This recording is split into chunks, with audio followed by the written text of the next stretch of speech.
नमस्कार, आप सभी का झारखंड तेरे रंग हजार के समाचार विशेष में स्वागत है। इस वीडियो में हम झारखंड के साथ-साथ देश के बड़ी खबरों से आपको अवगत कराएंगे, तो वीडियो को लास्ट तक जरूर देखें। किसान आंदोलन 14 दिसंबर को भूख हड़ताल पर रहेंगे किसान। उससे पहले सरकार से बातचीत के लिए रखी है शर्त। दिल्ली सीमा पर लगातार 17 दिनों तक आंदोलन कर रहे किसानों ने 14 दिसंबर को भूख हड़ताल का बड़ा ऐलान किया है। इस बीच खबर आ रही है कि अगले 24 से 48 घंटे के बीच किसानों और सरकार के बीच अगले दौरे की बैठक हो सकती है। संयुक्त किसान आंदोलन के नेता कमलप्रीत सिंह पन्नू ने बताया, सभी किसान संगठनों के प्रतिनिधि और अध्यक्ष स्टेज पर 14 तारीख को अनशन पर बैठेंगे। झारखंड के शिक्षा मंत्री जगन्नाथ महतो की स्थिति में तेजी से सुधार हो रहा है। मंत्री श्री महतो का इलाज चेन्नई के एमजीएम हॉस्पिटल में चल रहा है। डॉक्टरों की सलाह पर उनको व्हील चेयर पर बिठाया जा रहा है। बता दें कि शिक्षा मंत्री के जल्द स्वस्थ होने की हर कोई कामना कर रहा है। उनके ठीक होने के लिए यज्ञ के अलावा दुआएं भी मांगी जा रही हैं। श्री महतो का इलाज कर रहे फेफड़ा रोग विशेषज्ञ डॉक्टर अपार जिंदल के मुताबिक मंत्री खुद सांस ले रहे हैं। उन्होंने जल्द स्वास्थ्य लाभ की संभावना जताई है। वर्तमान स्थिति को देखते हुए कहा जा सकता है कि शिक्षा मंत्री श्री महतो को जल्द रांची भेजा जाएगा। इसके लिए दिसंबर के अंतिम सप्ताह तक उन्हें रांची भेजने पर विचार हो रहा है। पूरे राज्य में वाहन चेकिंग अभियान चला। डीजीपी के निर्देश पर शनिवार को शाम 4 बजे से रात 9 बजे तक सघन वाहन चेकिंग अभियान राज्यों के विभिन्न थाना क्षेत्रों में चलाया गया। इस दौरान ट्रिपल राइडिंग, बिना हेलमेट के दोपहिया वाहनों के अलावा बिना सीट बेल्ट लगाए कार चालकों का चालान काटा गया। सभी जिलों के एसपी को वाहन चेकिंग अभियान संबंधी रिपोर्ट देने का निर्देश दिया गया है। आदिवासी महिला से एक गैंग रेप वीडियो बना किया वायरल।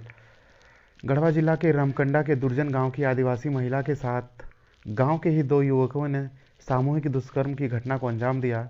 आरोपियों ने पीड़िता के साथ मारपीट के बाद उसका वीडियो बनाकर वायरल कर दिया। इसकी पीड़िता ने शिकायत की, जिस पर पुलिस ने आरोपी युवक मनोज, रवि व विनोद राम सहित इस घटना में शामिल एक अन्य युवक रिंटू राम को उसके घर से गिरफ्तार कर लिया। पीड़िता संग इन आरोपियों का चचेरा देवर भाभी का संबंध बताया जाता है। झारखंड सरकार से पैसा नहीं मिलने पर बंद हो गई धनबाद की 3 राइस मिल, 2 बंदी के कगार पर।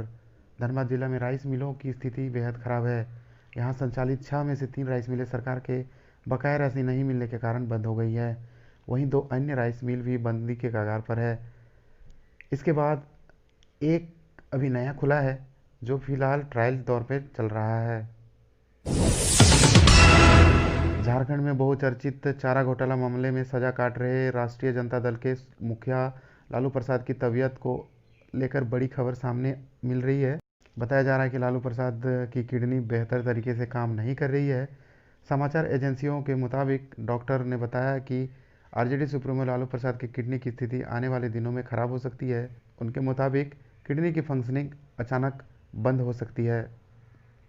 आपको बता दें कि फिलहाल लालू प्रसाद यादव रांची के रिम्स अस्पताल में भर्ती हैं और वे मधुमेह व गुर्दे की बीमारी से ग्रसित हैं। अब जानते हैं झारखंड में कोरोना का हाल।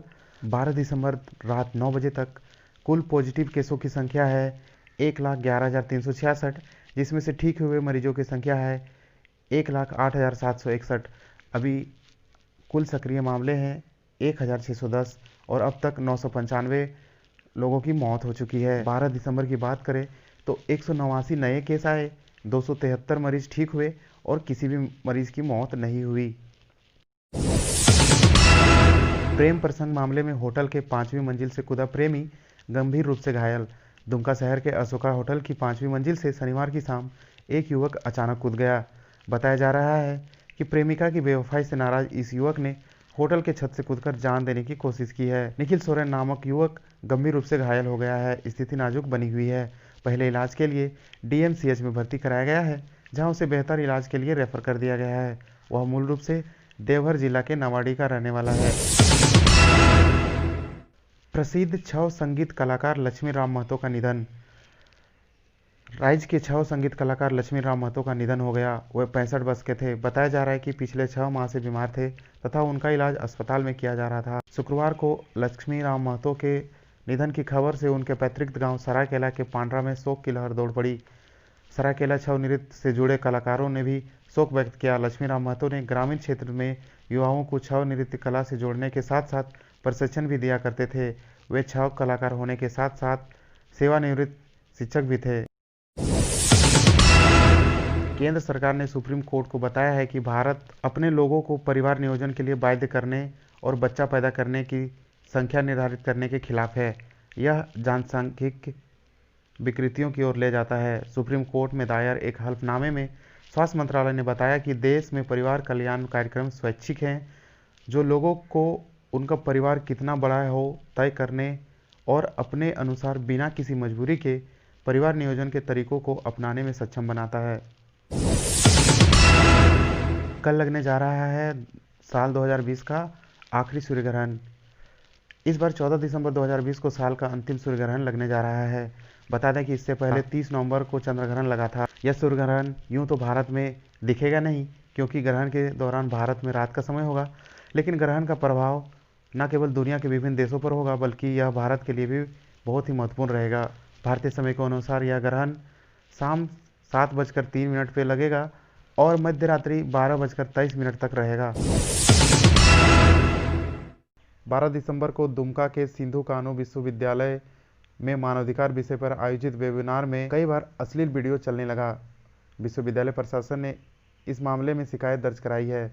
दुमका के पुलिस अधीक्षक अंबर लकड़ा ने बताया कि बृहस्पतिवार को विश्व मानवाधिकार दिवस के अवसर पर आयोजित वेबिनार में कम से कम आधा दर्जन बार अश्लील वीडियो चलने की शिकायत विश्वविद्यालय प्रशासन ने की है। बार बार अश्लील वीडियो चलने से इसमें भाग ले रहे सभी लोगों को शर्मिंदगी झेलनी पड़ी। 14 दिसंबर से रांची बोकारो के लिए पैसेंजर ट्रेन। रेलवे ने Ranchi Bokaro steel city passenger train चलाने का ऐलान किया है। रेलवे बोर्ड अब एक एक कर नियमित ट्रेन चला रहा है। रांची नई दिल्ली राजधानी एक्सप्रेस और रांची लोकमान्य तिलक एक्सप्रेस के ऐलान के बाद शनिवार को रेलवे ने रांची से बोकारो के बीच चलने वाली Ranchi Bokaro steel city passenger train को भी चलाने का ऐलान कर दिया है। ये ट्रेन नियमित चलेगी, क्योंकि स्पेशल ट्रेनों की तरह रेलवे ने इस ट्रेन के चलने की कोई अंतिम तारीख जारी नहीं की है। ये ट्रेन 14 दिसंबर से रांची और बोकारो के बीच रोज चलेगी। अब जानते हैं झारखंड में मौसम का हाल। तो राज्य के कई हिस्से में हल्की बारिश के आसार हैं।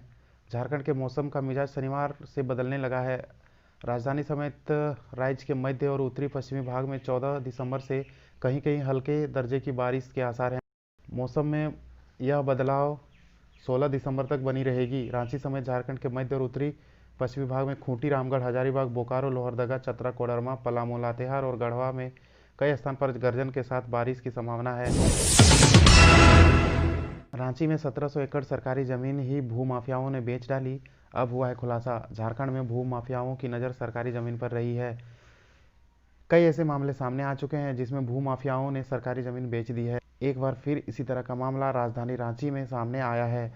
रांची के बुंडू में 1700 एकड़ गैर मजरूआ सरकारी जमीन को भूमाफियाओं ने गलत तरीके से बेच दिया। गड़बड़ झाले का खुलासा तब हुआ जब म्यूटेशन के लिए फाइल की गई पिटीशन की जांच हुई। जांच में यह जमीन गैर मजरूआ निकली। सबसे खास बात यह है कि 1700 एकड़ जमीन को बेचने वाले कथित जमीन मालिक विशेश्वर मांझी एवं 18 लोगों को ये भी अब तक पता नहीं किनके हाथों उन्होंने ये जमीन बेची। 2021 की मैट्रिक परीक्षा का पैटर्न एक साल के लिए बदल दिया गया है। मैट्रिक में 90 अंक की लिखित परीक्षा और 10 अंक का इंटरनल असेसमेंट होगा। हर साल 20 अंक का इंटरनल असेसमेंट हो रहा था। स्कूली शिक्षा और साक्षरता विभाग ने इसके साथ ही मैट्रिक और इंटरमीडिएट परीक्षा का वेटेज ऑफ मार्क्स तय किया है।